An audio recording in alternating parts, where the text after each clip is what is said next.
Hi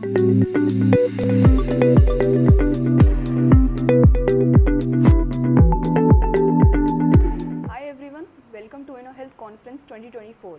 I am Anjali, your host today for InnoHealth Magazine podcast, and here I am with Dr. Kshitij Jadhav. Welcome, sir. Thank you. He is an assistant professor at IIT Bombay. So, how are you, sir? Doing good. So, are you excited for your session? I think so. Okay. Yeah. So, we can start with the questions. Yes. So, sir, with your experience across clinical medicines, neuroscience, and data science, how do you see large language model transforming healthcare? Okay, so I could actually try to glean this information from the research that I conduct.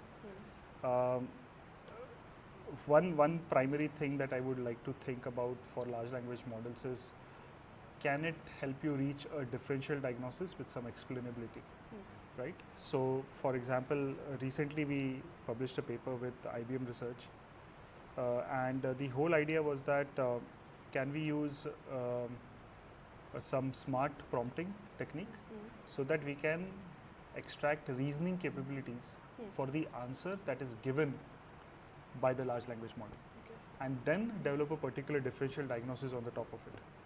Now, is it going to replace doctors? Obviously not, right? Obviously.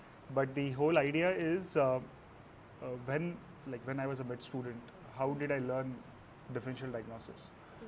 I actually used to follow the doctor on the rounds, observe, understand, and then try to build a differential diagnosis by following what I could observe. But there was no formal training as to actually how you really do it. So what the aim of the project that we are doing is actually trying to develop a multi-turn conversational tool for medical students who could be trained into this stepwise process of reaching a particular differential diagnosis. So I see a lot of potential of large language models for in the training process in healthcare. Another thing that I would see large language models, especially the multimodal models that we have now, is to be able to extract data by asking pinpoint questions, right? So for example, if you have a discharge summary, a discharge summary has a particular section where there is free-flowing text. Now, if you want to use this information for any downstream task, you basically what you do is you hire a person who goes through these discharge summaries, and then you glean that information. You can actually now do this using multimodal models, where you can input this discharge summary, of course after anonymization and other stuffs, and ask questions to this particular document and get those particular information. So to be able to extract specific information will also be a very important role for large language models. So, and finally, one thing would be patient advisories or healthcare advisory in general.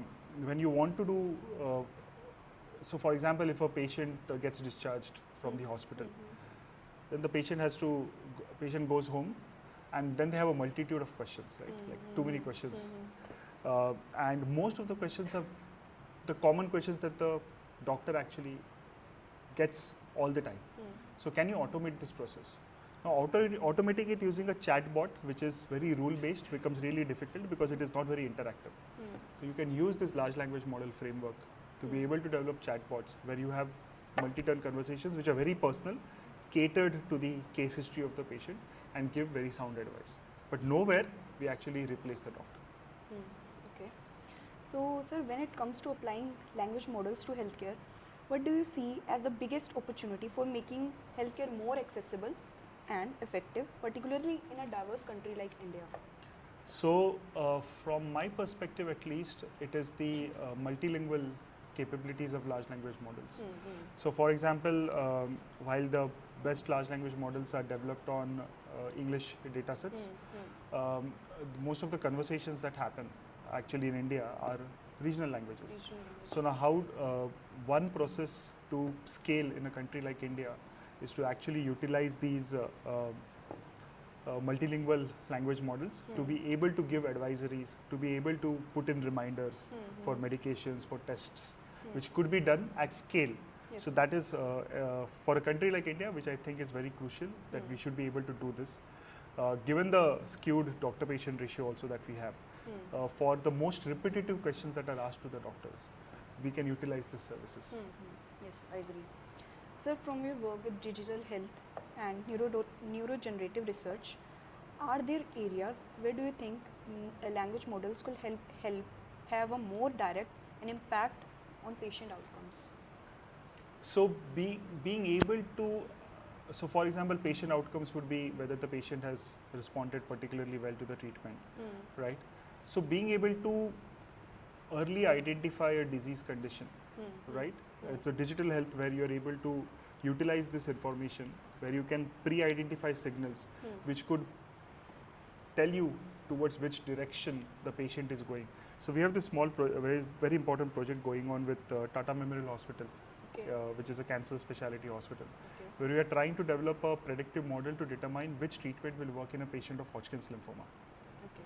Right now, there are three types of inputs here. You have an image, which is a PET CT scan, then you have a WSI, and then you have a large amount of clinical data. Now, you cannot input the entire clinical data, but you can actually prompt this clinical data to get key features, which then become part of the bigger model, which we are now developing into a prognostic model to determine after 2 cycles of chemotherapy whether this patient of Hodgkin's lymphoma is really responding to treatment. So such scenarios where you can glean more specific information from tabular data or from free flow data, which can be utilized as features for subsequent downstream tasks like disease prediction. This could have an impact on the patient outcomes. Also, simple advisories, right? So that reminders to take medications or simple advisories, follow-ups, which can be done in a very conversational way, because conversational ways have stickiness, right? Just sending an advisory does not have a stickiness. They have an impact. Yes, but having conversations has stickiness, and that could actually have an impact on patient outcomes. Okay. So thank you so much, sir. Very Perfect. wise words. Thank you. Thanks.